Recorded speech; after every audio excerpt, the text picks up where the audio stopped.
Whereas a month's broadband access costs $40 in Kenya, in Uganda the cost hovers above $120, which is 3 times higher.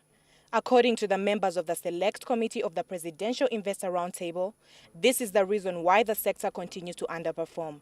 This is despite being pinpointed as a major growth potential area for Uganda.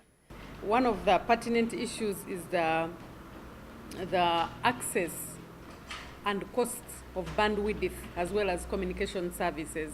That is one of the pertinent issues that they are discussing at the moment. And they think that the internet, email and telephone services are quite expensive compared to Kenya, for example, but also in other regions of the world.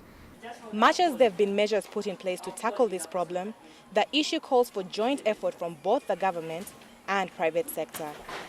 The private sector are laying cables to bring about those services, but also the government is laying cables for those particular services. So they want to see a merger in terms of how both government and private sector can work together to ensure that there's no redundancy in terms of the capacity.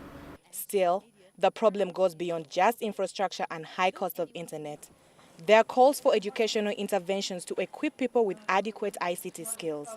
Yes, there have been lots of efforts on curriculum review, but the change here is this is now working with the industry to make the curriculum more industry-driven on ICT training at the various levels.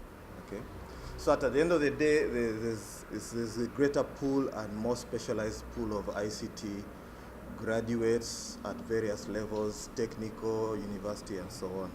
Of late, ICT-based innovations have increased in the country, driven mainly by the corporate sector and students at institutions of higher learning. Spreading this trend to the wider business populace will, however, depend on its availability and how far its costs can come down. Ingrid Nantege, NTV Business.